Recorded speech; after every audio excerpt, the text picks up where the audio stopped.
નમસ્કાર મિત્રો, આજે સીધું ને સટમાં આપણે કેટલાક ન્યૂઝનો રાઉન્ડ અપ લઈ લેવાના છીએ. કારણ ઘણી વખત એવું થાય છે કે એટલા બધા મહત્વના સમાચારો હોય છે કે આપણે માત્ર એક સમાચારનું એનાલિસિસ કરીએ એના કરતા મને લાગે છે બીજા સમાચારો પણ લેવા જોઈએ. એટલે મહારાષ્ટ્રમાં 12 મંત્રીઓને પડતા મૂકતા જે અસંતોષ ભડક્યો છે, જે સત્તા મોરચાના ત્રણેય પક્ષો છે એમાં, અને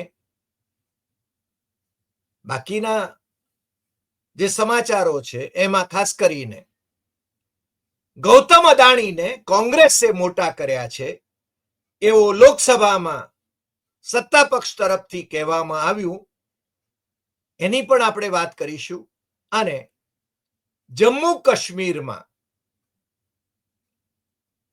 મુખ્યમંત્રી ઉમર અબ્દુલ્લાએ કોંગ્રેસને શીખ આપી કે ઈવીએમની વિરુદ્ધમાં ઈવીએમનો ઉપયોગ થઈને જીત્યા હાર્યા પછી એ મુદ્દાઓ ઉઠાવવાનો કોઈ અર્થ નથી. એટલે કે ઉમર અબ્દુલ્લા એ મોદીની વાટે જઈ રહ્યા છે કે કેમ, એની પણ આપણે ચર્ચા કરીશું. સાથે સાથે રાજ્યસભામાં નાણામંત્રી નિર્મલા સીતારામનના પ્રભાવી ભાષણ, આ બંધારણના 75 વર્ષ પરનું જે ભાષણ હતું એ પ્રભાવી ભાષણ હતું. અને વિપક્ષના નેતા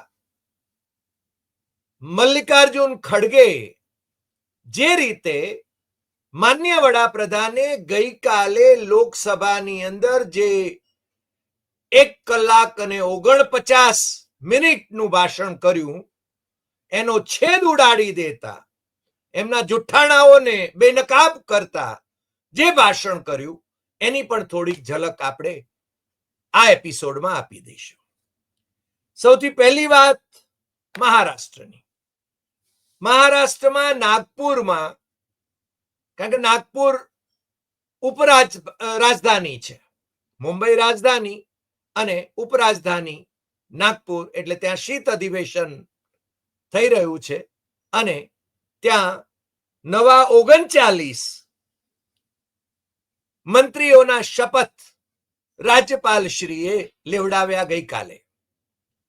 હવે એ 39 નો રેશિયો એમણે એવી રીતે રાખ્યો કે ભારતીય જનતા પાર્ટીના જે ચૂંટાયેલા ધારાસભ્યો છે એમાંથી એમની સંખ્યા 132, શિવસેના શિંદેના 57 અને દાદાના રાષ્ટ્રવાદી કોંગ્રેસના 41, એટલે ભારતીય જનતા પાર્ટીના 20 મંત્રીઓ, શિંદે ગઢના 12 અને રાષ્ટ્રવાદીના 9, એમ 33 કેબિનેટ મંત્રી અને 6 રાજ્ય કક્ષાના મંત્રી તરીકે ધારાસભ્યોને શપથ લેવડાવવામાં આવ્યા. હવે મુખ્યમંત્રી અને 2 નાયબ મુખ્યમંત્રી સહિત સરકારમાં જે મંત્રીઓ છે એમની કુલ સંખ્યા 42ની થાય છે. 288 સભ્યોના વિધાન ગૃહમાં 42 સભ્યોની આ સરકાર છે. અને એમાં જે 12 જણાને ડ્રોપ કરવામાં આવ્યા અને બીજા કેટલાક મહત્વાકાંક્ષી હતા જેમને મંત્રી પદ મળે એમ હતું, એ લોકોને નકારવામાં આવ્યું. એટલે ત્યાં આગળ ઉહાપો ચાલી રહ્યો છે. એમાં ખાસ કરીને છગન ભુજબળ, જે નાયબ મુખ્યમંત્રી પણ રહ્યા, 2 વર્ષ જેલમાં પણ રહ્યા અને 5 વર્ષ મંત્રી પદે પણ રહ્યા, એ છગન ભુજબળ એ મહારાષ્ટ્રના ઓબીસીના બહુ જ મહત્વના નેતા છે. એટલે એમણે રૂસને બેસવાનું શરૂ કર્યું છે. ને એમણે કહ્યું કે હું તો હમણાં જ શરદ પવારને મળી આવ્યો છું. એટલે કે એ અજીતદાદાનો સાથ છોડીને શરદ પવાર સાથે જાય એવી પણ શક્યતા છે. અને અજીતદાદા પવાર અને શરદ પવાર એ કદાચ મળી જાય એવું પણ બને, કારણ કે રાજકારણમાં કશું જ અશક્ય નથી.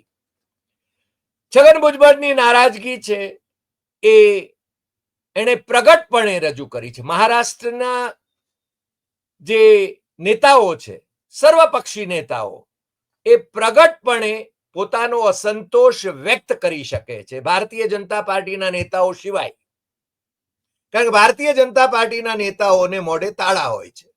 પણ આપણે ત્યાં ગુજરાતમાં ગુજરાતી જે નેતાઓ છે એ ખાનગી ખૂણે એક વાત કરે અને જાહેરમાં મુખ્યમંત્રીના અને મંત્રીઓના અને મોદી શાહના વખાણ કરે, એવું પણ બને. પણ મહારાષ્ટ્રની જરા તાસીર જુદી છે. ભારતીય જનતા પાર્ટીના મહારાષ્ટ્રના અધ્યક્ષ રહેલા સુધીર મુનગંટીવાર એમને ડ્રોપ કરવામાં આવ્યા છે. પણ એમણે કહ્યું કે હું અસંતુષ્ટ નથી. હા, મને દુઃખ જરૂર થયું છે કે મને ડ્રોપ કરવામાં આવ્યો છે.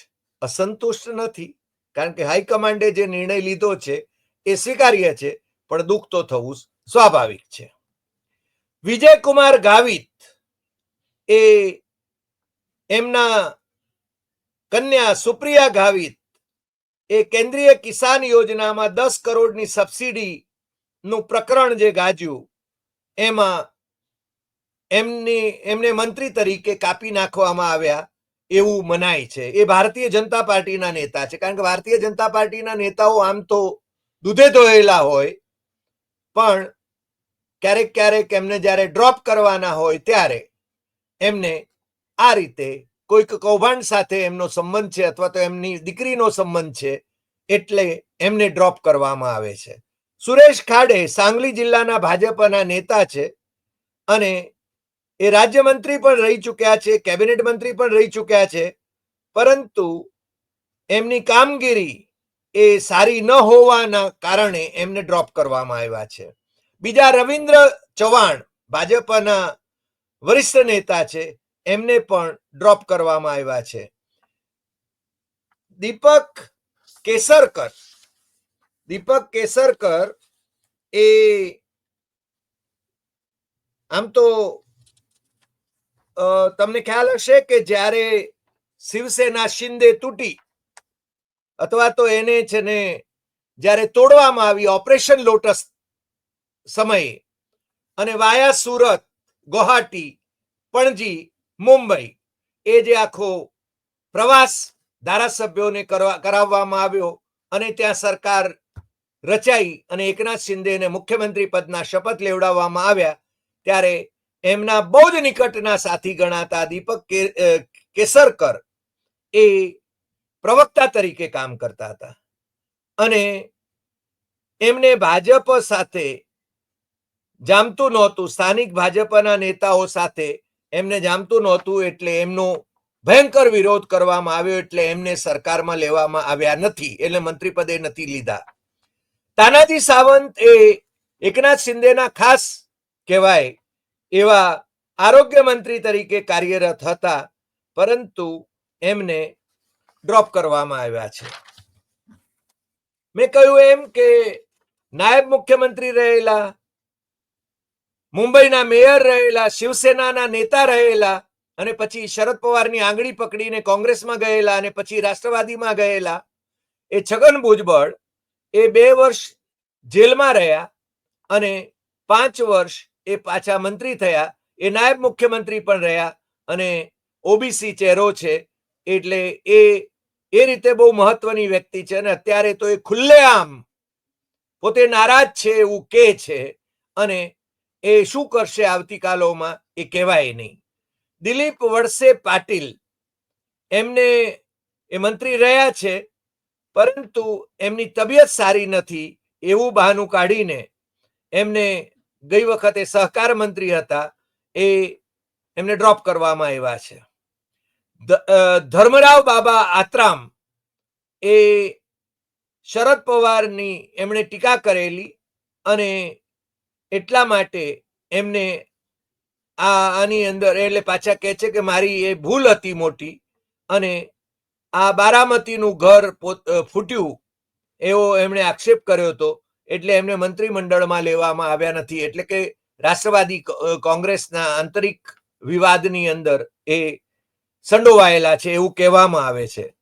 અનિલ પાટીલ એ અજીત પવાર ગ્રુપના જ હતા, એટલે કે રાષ્ટ્રવાદીના જ હતા, પણ એ આમ તો મંત્રી હતા, પરંતુ કેબિનેટ મંત્રી હતા, પરંતુ એમને આ વખતે લેવામાં આવ્યા નથી, એટલે એ પણ નારાજ. આટલા બધા મંત્રીઓ નારાજ હોય અને એમ કહેવામાં આવ્યું છે કે યુવા મંત્રીઓ, યુવા લોકોને, યુવા ધારાસભ્યોને તક આપવામાં આવે એટલા માટે આ લોકોને લેવામાં આવ્યા નથી એવું કહેવામાં આવ્યું છે.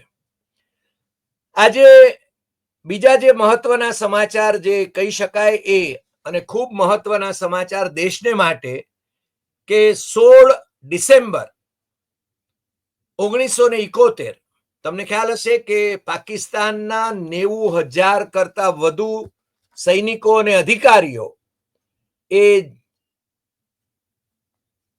જગજીતસિંહ અરોરા, આપણા લેફ્ટનન્ટ જનરલ જગજીતસિંહ અરોરા અને માણેક શાહ, જે આપણા લશ્કરી વડા હતા, એમની શરણાગતિ એમણે સ્વીકારી હતી. બાંગ્લા વોરમાં આપણે જીત્યા હતા અને લેફ્ટનન્ટ જનરલ નિયાઝીએ એ શરણાગતિ પત્ર પર હસ્તાક્ષર કર્યા હતા પાકિસ્તાનની સેનાના. એ 16મી ડિસેમ્બર 1971 હતી અને આજે એ દિવસ છે. એટલે શ્રીમતી ઇન્દિરા ગાંધી જ્યારે વડાપ્રધાન હતા ત્યારે એમણે પાકિસ્તાનના 2 ટુકડા કર્યા. જનરલ માણેક શાહ એ વખતે લશ્કરી વડા હતા અને શ્રીમતી ઇન્દિરા ગાંધી એ વડાપ્રધાન હતા. એટલે એ બાંગ્લાદેશના દાયણ કહી શકાય અને બાંગ્લાદેશમાં એમને ખૂબ મહત્વ અપાય છે. પણ હવે બાંગ્લાદેશની અંદર જે અત્યારે ગળમથલ ચાલી રહી છે અને શેખ હસીના એ ભારત આવી ગયા છે. ભારતે હજુ એમને રાજ્યાશ્રય આપ્યાની જાહેરાત કરી નથી, પરંતુ ભારતમાં એ રહી રહ્યા છે અને બાંગ્લાદેશમાં અત્યારે કટ્ટરવાદી મુસ્લિમ આખો તંત્ર ચાલે છે. ત્યારે રાજ્યસભામાં વિપક્ષના નેતા એ મલ્લિકાર્જુન ખડગે આજે આ આખા પ્રસંગની વાત કરીને, કારણ કે એમણે બહુ સ્પષ્ટપણે જે વાત કરી એ કે હમારી બહાદુર નેતા इंदिरा गांधी ने पाकिस्तान के 2 टुकड़े कर और बांग्लादेश को आजाद कराया. એટલે પૂર્વ પાકિસ્તાન જે હતું એ બાંગ્લાદેશ બન્યું હતું. इस देश की शान पूरी दुनिया में फैली, वहां बांग्लादेश से जो देश में जो गड़बड़ी चल रही है, कम से कम इन लोगों को, એટલે बीजेपी सरकारे अपनी आंखें खोलनी चाहिए और वहां के अल्पसंख्यकों को बचाने की कोशिश करनी चाहिए. આ એમણે આજે રાજ્યસભાની અંદર કહ્યું. અને લોકસભામાં પણ કોંગ્રેસના લોકસભા સભ્ય પ્રિયંકા ગાંધીએ આ પ્રસંગને ગૌરવવંતો પ્રસંગ કહ્યો, કારણ કે 16 ડિસેમ્બર 1971 એટલે એ વખતે ભારતીય સેનાના આ વિજયને બિરદાવ્યો અને એમણે કહ્યું કે આ સમયે એ આપણા લશ્કરી વડાને એના કાર્યાલયમાંથી જનરલ નિયાજી એ લેફ્ટનન્ટ જનરલ અરોરાને શરણાગતિ સ્વીકારે છે. જે તસવીર મૂકવામાં આવી હતી એને હટાવી દેવામાં આવી છે ત્યાંથી, એને જ એને પાછી મૂકવી જોઈએ, કારણ કે એ આપણા લશ્કરનું અપમાન છે. એટલે ખબર નહીં શાને માટે એ ત્યાંથી હટાવવામાં આવી, પરંતુ એમણે આ વિજય દિવસની ઉજવણી નિમિત્તે આ બાબત ખાસ ધ્યાને લેવાનું કહ્યું હતું. આજે બીજા જે મહત્વના જે સમાચાર કહી શકાય એ હતા કે સંસદીય બાબતોના મંત્રી, હું ઘણી વખતે કહું છું કે કોંગ્રેસમાંથી ભારતીય જનતા પાર્ટીમાં આવ્યા, ભારતીય જનતા પાર્ટીમાંથી પાછા કોંગ્રેસમાં ગયા અને કોંગ્રેસમાંથી પાછા ભારતીય જનતા પાર્ટીમાં આવ્યા અને મોદીનિષ્ઠ થઈને રહ્યા. એટલે અત્યારે એ કેન્દ્રમાં સંસદીય મંત્રી છે એવા કિરણ રિજિજુ, અરુણાચલ પ્રદેશના લોકસભાના સભ્ય છે. એમણે આજે છે ને લોકસભામાં એક કમેન્ટ એવી કરી વિપક્ષોને સંબોધીને કે તમે જેનું નામ વારંવાર લ્યો છો તેમને અમે નહીં પણ તમે મોટા કર્યા છે. એટલે કે અદાણીના સંદર્ભમાં એમણે કહ્યું કે અદાણીને મોટા કરવા માટેની જવાબદારી એ કોંગ્રેસની સરકારોની છે. એટલે એણે અદાણીનું ભલે નામ ન લીધું હોય, પણ તમે જેનું વારંવાર નામ લ્યો છો એ એમને અમે નહીં પણ તમે મોટા કર્યા છે. અને આપણે જાણીએ છીએ કે મુન્દ્રા પોર્ટ માટેની જમીન એ ચિમનભાઈ પટેલની કોંગ્રેસ સરકારે એ વખતે એમને અદાણીને આપી હતી, એનો ઉલ્લેખ એ કરવા માંગે છે. કારણ કે ભારતીય જનતા પાર્ટી વાળાઓ એ બાબતને છે ને વારંવાર બહાર લાવતા હોય છે, એટલે એ બાબત પણ આ તબક્કે મારે એને ઉલ્લેખવી હતી. આજે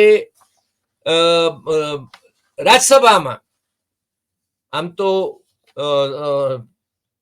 નાણામંત્રી સીતારામને એ ખૂબ પ્રભાવી ભાષણ કર્યું એવું મારે કહેવું જોઈએ. કારણ કે અસ્ખલિત રીતે એમણે અંગ્રેજીમાં પોતાનું ભાષણ એ રજૂ કર્યું હતું. અને મલ્લિકાર્જુન ખડગેએ કહ્યું પાછું, એટલે જરા ટોણો પણ માર્યો એમને જ્યારે બોલવાનો વારો આવ્યો ત્યારે, કે જવાહરલાલ નહેરુ યુનિવર્સિટીમાં ભણેલા છે એટલે એમનું અંગ્રેજી પણ સારું હોય અને હિન્દી પણ સારું હોય એ સ્વાભાવિક છે. પણ માનનીય સભાપતિજી એટલે કે જગદીપ ધનખડ જે સભાપતિ એટલે કે ઉપરાષ્ટ્રપતિ જે અધ્યક્ષસ્થાને બિરાજમાન હતા, એમને કહ્યું કે તમે તો મ્યુનિસિપાલિટીની સ્કૂલમાં ભણ્યા છો, પણ આ તો જવાહરલાલ નહેરુ યુનિવર્સિટી JNU, આમ તો JNU નો ઉલ્લેખ એમણે એટલા માટે કર્યો કે ભારતીય જનતા પાર્ટી વાળાઓ એ JNU ને વિશે છે ને ખૂબ નકારાત્મક ભૂમિકા એ ધરાવતા હોય છે. અને એટલા માટે જ એમણે સીતારમન એ JNU ના પ્રોડક્ટ છે એનો ઉલ્લેખ કરીને એમની વિદ્વત્તાની વાત વ્યંગમાં પણ એમણે વ્યક્ત કરી હતી. તમને ખ્યાલ હશે કે વિદેશ મંત્રી જયશંકર પણ એ JNU નું પ્રોડક્ટ છે.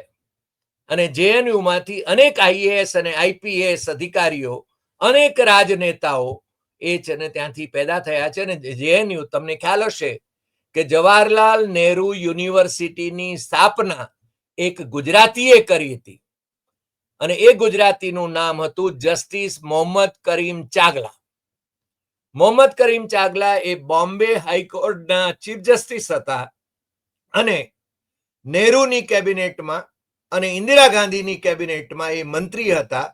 નહેરુની કેબિનેટમાં જ્યારે એ શિક્ષણ મંત્રી હતા ત્યારે એમણે આ જવાહરલાલ નહેરુ યુનિવર્સિટી સ્થાપવા માટેનો આગ્રહ રાખ્યો હતો, અને એને નામ આપવાનું, જવાહરલાલ નહેરુનું નામ આપવાનું જ્યારે કહ્યું ત્યારે નહેરુએ ના પાડી હતી એમને, અને એમ કહ્યું હતું કે મારું નામ ન અપાય, રાયસીના યુનિવર્સિટી નામ આપો. આ રોઝીઝ ઇન ડિસેમ્બર એ જે MC ચાગલાની જે આત્મકથા છે એની અંદર લખવામાં આવેલું છે. એમણે છે ને પોતાની આત્મકથામાં આનું વર્ણન પણ કરેલું છે. અને એ પછી ઇન્દિરા ગાંધી, કારણ કે નહેરુ ગુજરી ગયા પછી ઇન્દિરા ગાંધી આગળ પણ MC ચાગલાએ આગ્રહ કરીને જવાહરલાલ નહેરુ નું નામ આ યુનિવર્સિટી સાથે જોડવાનો આગ્રહ જોડવા માટે વિશેષ દબાણ કર્યું હતું. અને છેવટે આ યુનિવર્સિટી દુનિયાભરમાં જાણીતી યુનિવર્સિટી બની. પરંતુ ભારતીય જનતા પાર્ટી વાળાઓ એને ડાબેરી એક વિચારધારાની યુનિવર્સિટી, રાષ્ટ્ર વિરોધી યુનિવર્સિટી, એવી બધી જે કંઈ કહેવાય એવી વાતો કરીને આ યુનિવર્સિટીને બદનામ કરવા માટેનું કોઈ મણા રાખી નથી. હકીકતમાં દુનિયાભરના લોકો આ યુનિવર્સિટીમાં, દુનિયાભરના વિદ્યાર્થીઓ આ યુનિવર્સિટીમાં ભણવા માટે પણ આવતા હોય, પરંતુ અને એમાંથી IAS અને IPS આપણા ગુજરાત કેડરના સિનિયર IAS અને IPS ઓફિસરો એ પણ છે ને JNU માંથી પાસ આઉટ થઈને આવ્યા છે.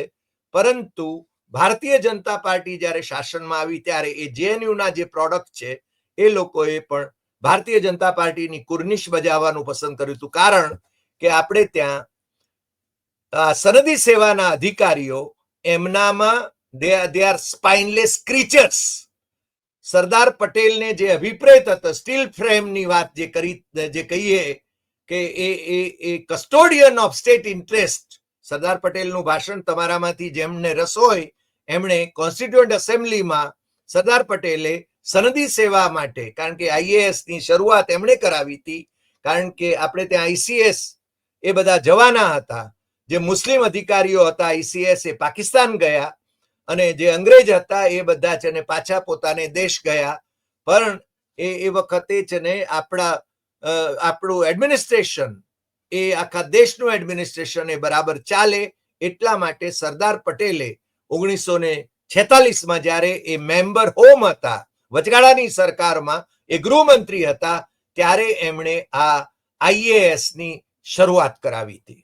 અને એ આ JNU માંથી એટલા બધા IAS અને IPS નીકળ્યા છે, પરંતુ ભારતીય જનતા પાર્ટીને જમણેરી વિચારધારા અને માટે એમાં છે ને એમને આ પ્રતિકૂળ વિચારધારાના લોકો લાગે એટલે એ લોકો એમને આખી યુનિવર્સિટીને બદનામ કરવાની રીતસરની ઝુંબેશ ભારતીય જનતા પાર્ટીના નેતાઓએ અને સરકારે આદરી હતી.